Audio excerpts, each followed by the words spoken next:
Hi, today I want to discuss a couple concepts in programming, recursion, and memoization. I'll use Fibonacci sequence as an example and show a few different implementations in Python. This is a little advanced, so it may take some practice and some patience. Fibonacci sequence is defined as a sequence such that, starting from 0 and 1, each number is the sum of the two preceding ones. For example, after 0 and 1, the sum of them is 1. Then the sum of 1 and 1 is 2. And then the sum of 1 and 2 is 3. And then the sum of 2 and 3 is 5. And it keeps going. You can imagine it will become a very large number very quickly.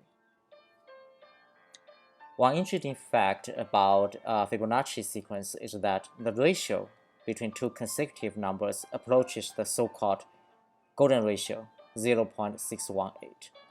You can see from the ratio of 8 to 13, then 13 to 21, then 21 to 34, then 34 to 55, and so forth.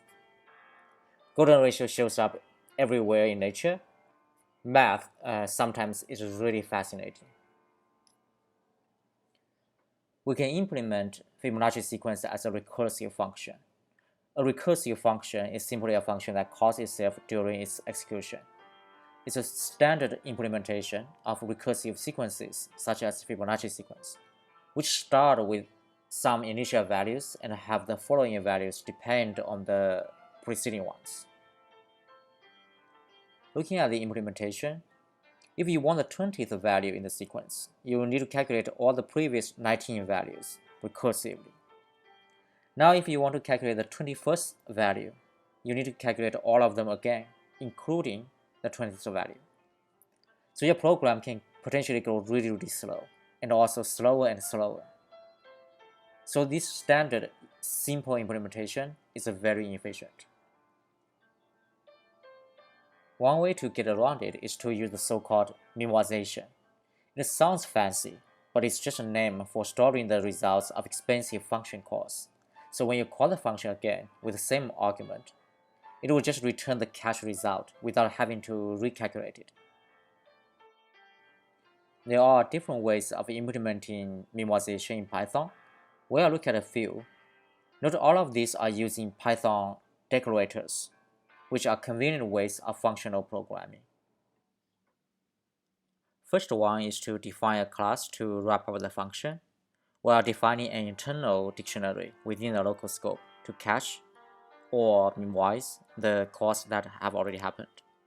When a call has not happened before, the result will be added to the dictionary. When you call the instance of this class, it will then return the cache result. Now we decorated the recursive function with this new class we just defined. Note I added underscore class to distinguish it from the previous undecorated one, but the content in fact is exactly the same. A second implementation is the cache functions included in Python's functools library. We will use LRU underscore cache, one of the implementations that saves at least recently used calls. We give max size 2000 to allow storing the recent 2000 calls. With those implementations, let's test how much memoization helps. We will use this test function that calculates the first 20 Fibonacci numbers and save them into a list. First, the standard simple recursive function. You can see it takes over 8 milliseconds per loop. Second, let's run the one using the class decorator. It takes 34 microseconds per loop. That's over 200 times faster. Third, let's look at the one using functools LRU underscore cache. It takes about 7 microseconds per loop. So that's another 5 times faster. So you see the use of memoization speeds up the test function drastically. You may be curious, is there some even faster implementation of memoization in Python? Apparently there is. Courtesy of ActiveState.com, you can use the so-called magic method, getItem, in the dictionary class. This is using the internal implementation of the dictionary class itself, so it requires a deeper understanding of implementation of this basic data structure in Python. Basically, when you call this magic method getItem, and when it's missing, it will call the missing function. So you can conveniently override it by calling the recursive function and catch the result to itself, which is a dictionary, as a new key value pair. We can then decorate the Fibonacci recursive function with this function. Now let's test it on my machine and compare it with others. We see it takes less than 7 microseconds per loop. This is even faster than using functools LRU_cache. That's really fun. There's always a catch when you do something that seems really cool. For example, here, in the class decorator, we defined an internal dictionary to store the results. That means we are using memory behind the scenes. Note I said internal but not private, because although it's intended to be private, there's no real private variable or method in Python, unlike in C++.